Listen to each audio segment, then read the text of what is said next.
Europa, dezembro de 2021. Com a crise da imigração, os atentados realizados por fundamentalistas islâmicos e a ascensão do governo nacionalista, a Europa vê tanto a OTAN quanto a União Europeia se extinguirem, dando lugar a uma nova aliança europeia, organização de cooperação militar e política que fecha de vez o continente aos muçulmanos.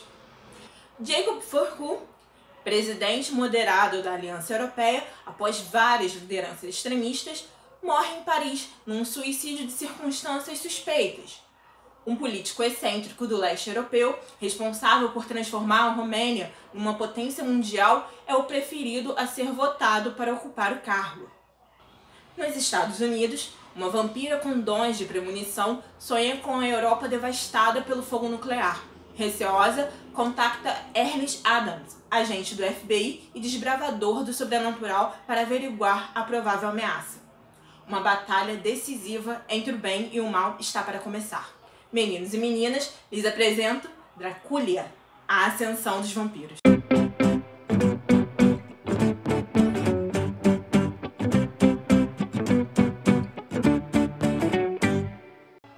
Dracúlia, a ascensão dos vampiros, é do escritor Goldfield, classificada como mais 18 e conta hoje com 64 capítulos postados. E sim, está terminada. Também vem com a tag de mutilação, nudez, tortura, violência, heterossexualidade, linguagem própria, sexo e pode ser encontrado tanto no Nia quanto no Social Spirit. É original e está nos gêneros de ação, aventura, drama, fantasia, hentai, mistério, suspense, dark fic e humor negro. É narrado todo em terceira pessoa e sim, fala sobre vampiros. Então, eu quero que vocês saibam que é extremamente difícil para mim fazer essa resenha ou então falar do enredo da fanfic sem soltar um grande spoiler, ou então deixar que a minha animação venha à tona e eu acabe falando mais do que deveria sobre qualquer personagem. Então eu vou me manter o mais neutra e simples possível, pelo menos nessa primeira parte. Então, como a sinopse mesmo deixa bem claro, tudo começa com a morte do presidente da aliança. Aparentemente, pra gente, isso não significa nada. Até que a cena pula pro Ernest, que é um agente do FBI que está em Nova York, e ele recebe uma ligação da Rosemary, dizendo que teve uma visão. Minto. Antes da cena em que ela liga pro Ernest, tem a cena da visão propriamente dita. E, senhoras e senhores, é simplesmente incrível. Porque você consegue ver perfeitamente cada detalhe que o autor coloca no papel. Por exemplo, enquanto eu tava lendo, eu me lembrei muito da cena do Exterminador do Futuro 2. A cena em que a Sarah tá no parque infantil, cheio de crianças, e aí do nada explode uma bomba nuclear e aí ela fica presa na grade enquanto o corpo dela é consumido pelas chamas. Pode parecer uma coisa bem assustadora e pesada, mas foi essa exata sensação que eu tive enquanto eu tava lendo. E aí você sofre todo o impacto de tipo, mano, ela é uma vidente e se tudo que ela vê acontece, a humanidade está muito fodida. Mas ela liga pro Ernest e pede pra ele ir até ela. Daí a gente já fica sabendo que a Rose é uma velha amiga do Ernest. Eles tiveram uma história e ela foi quem transformou ele em vampiro. E tem todo um rolê aí que eu vou explicar mais pra frente. Enfim, quando chega lá e fica sabendo sobre isso, ele toma pra si a responsabilidade de evitar que isso aconteça. Porque além dele ser um vampiro, meio humano, caçador de sobrenatural, ele também tem a missão divina de salvar a humanidade. Pode parecer uma missão muito impossível e difícil, principalmente quando ele se depara de saber exatamente como vai acontecer, que é tipo uma fucking bomba nuclear. Mas ele aceita tudo com naturalidade. E aí, como a gente que é, começa a correr atrás dos fatos, ou pelo menos os fatos vêm até ele de certa forma, para ir desvendando toda essa situação e como essa ascensão desses vampiros vai acontecer, e como o apocalipse também vai acontecer, e como ele pode cumprir o papel dele em tudo isso.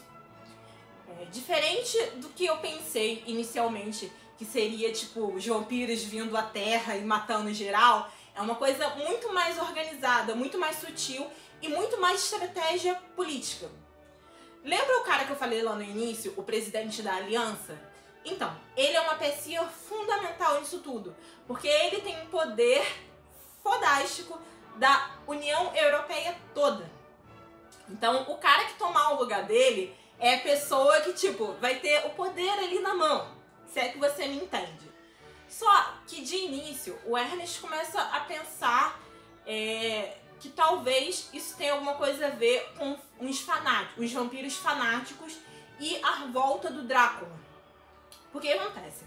Essa fanfic gira muito, muito em torno do fanatismo religioso e do preconceito que certas religiões geram. Como eu disse, desculpa mais uma vez, porque eu moro em frente a um mototáxi, então isso vai acontecer. Enfim, onde eu tava... Ah, tá. Pra acontecer toda essa guerra e todo um levante, primeiro tem que haver tem que dar uma desestabilizada na União. Como ele consegue isso? Fazendo com que esse medo que todo europeu tem no coraçãozinho dos muçulmanos, dessa caçada às bruxas, volte à tona e aí façam pessoas que são normalmente sensatas tomarem decisões muito drásticas. Saca? Então tudo gira em torno do fanatismo, tanto dos caras que são caçadores vampiros, que eles têm toda uma seita milenar e tal, bem essa coisa de inglês mesmo, sabe? Que tem toda uma pompa de brasão e tal, mas eles são fanáticos por exterminar os vampiros do universo e eles ficam meio que cegos, mas também são muito poderosos. E aí você também vai vendo como funciona a dinâmica deles e a interferência deles, ao mesmo ponto em que você vê o fanatismo dos vampiros, que olham o Drácula como se fosse sei lá, um Maomé, um deus na Terra que morreu, mas que ele deve voltar pra poder liderar os vampiros, sabe? Tipo, é um fanatismo louco. E em contrapartida você vê esse fanatismo e medo reprimido que vai fazer com que toda essa pólvora que os vampiros vão colocando aqui e ali e acolá, meio que entrar em erupção. Ah, uma coisa importante. Drácula, a ascensão dos vampiros, acontece num universo que o autor já criou. Significa que ele tem outras histórias dentro desse universo. Um exemplo disso é que o passado do Ernest, junto com a Rosemary, é explicado em uma fanfic solo. Acho que não posso chamar de spin-off, mas acontece muito antes dessa fanfic principal. Então, se você quiser saber mais, ou antes de ir pra Ascensão, quiser se inteirar do universo, como funciona, é só você ler esse spin-off. Também tem outros. Pensando bem, levando em consideração o que eu acabei de dizer, talvez eu tenha dado muitos spoilers, eu tenha entregado demais. No entanto, como ainda tenho que fazer as minhas considerações, pode ser que isso piore muito. Então, se você é o Goldfield e tá vendo essa resenha, me desculpa. Se você é só um leitor curioso, um fanfiqueiro, não desista da fanfic e pode ter certeza absoluta que eu não entreguei nem, sei lá, 1/3 de tudo que acontece e do quão complexo é. Então não desista e continue assistindo o vídeo. Vamos às minhas considerações e uma coisa que eu tenho a confessar. Essa fanfic, ela é completamente fora da minha zona de conforto. Não que eu não goste de coisas sobrenaturais, ou ação, ou aventura, mas que eu simplesmente não me interesso exatamente por esses gêneros tudo junto, sem ter um romancezinho mela cueca ali no meio. Não que essa não tenha, mas... Enfim, vocês entenderam. Só que foi uma indicação da Ashley, e isso é completamente ela. No início, pra mim, eu fiquei meio desacreditada com o fato do Ernest segurar esse peso todo de ser literalmente um enviado divino pra salvar o mundo do apocalipse tão de boas. Porque ele não é uma criatura sobrenatural que nasceu sobrenatural. Não, ele é um humano que foi transformado meio que em vampiro. Isso significa que ele tem as coisas boas do vampirismo, talvez as mais. É tipo o Blade, sabe? Ele tem a super força, mas ele, graças a uma poção, não não precisa se alimentar de sangue e também é imune ao sol. Mas basicamente é só isso, sabe? Ele não é nenhum anjo, ele não... nada, ele é só isso. E ele aceita, tipo, legal, vou salvar o mundo, é isso. E eu fiquei tipo assim, mano, como assim? Só que com o decorrer da história, eu fui conhecendo ele, eu entendi perfeitamente e isso é da personalidade dele. E eu acredito que ele ser o escolhido, é perfeito que ele seja o escolhido. Porque ele não tem essa síndrome de herói, tipo, eu vou salvar o mundo porque a humanidade merece ser salva e o mal tem que ser exterminado. Não, ele aceita com resignação, porque é o dever dele.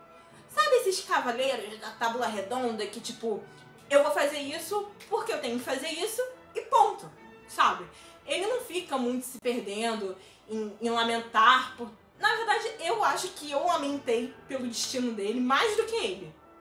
Então ele só aceita e faz, e ele é uma pessoa incrível, sabe? Porque é um personagem de várias camadas. Porque eu tenho certeza, no caso eu vou ler as outras histórias do autor, porque eu tenho certeza que eu ainda não conheço bem ele bastante, porque ele vai se revelando aos poucos. Como eu disse, ele não é uma pessoa heróica, mas ele é leal, sabe? Ele é do tipo que vai entrar na frente de uma bala pra te proteger se você for um inocente.